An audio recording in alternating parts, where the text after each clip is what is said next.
What I'm most excited about in this update is how we connect the dots between the big trends and how we drill down into some of the big trends in ways that I haven't seen others do.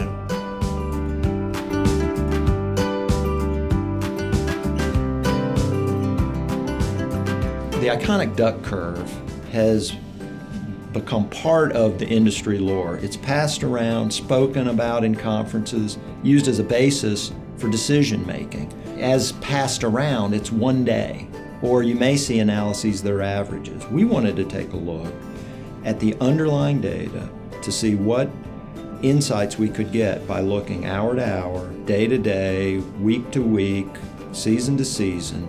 And I think what you'll see in the report are some confirmations that in fact what is projected is coming true, and some insights that are opposite of what one might expect when looking at that one chart.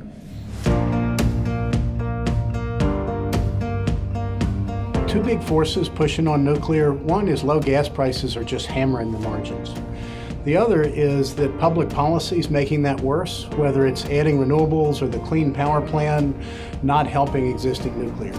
So we chose to cover nuclear power and the changes within nuclear power in this issue of the EIU, because energy executives need to know about how those changes in nuclear power generation will impact the energy industry overall, and what's the impact to their business as this great industry continues to transform in the future.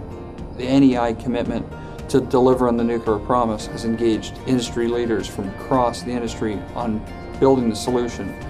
As well, the industry has really engaged a younger generation of workforce to come up with new solutions for how the industry is going to solve this problem of continued operations in a cost-competitive environment.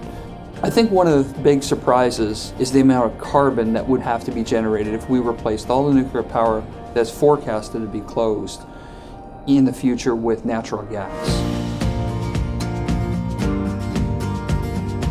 So the big deal in the regulatory environment today is the bright line between federal and state jurisdiction.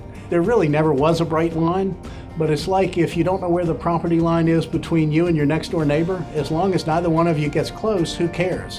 What's happening now is both on the federal side and on the state side, policy's becoming more aggressive, it's getting closer to the line, and now we care, and we don't know where it is. That increases uncertainty, it makes investment more difficult, it makes entry and exit more difficult, it makes the system harder to manage.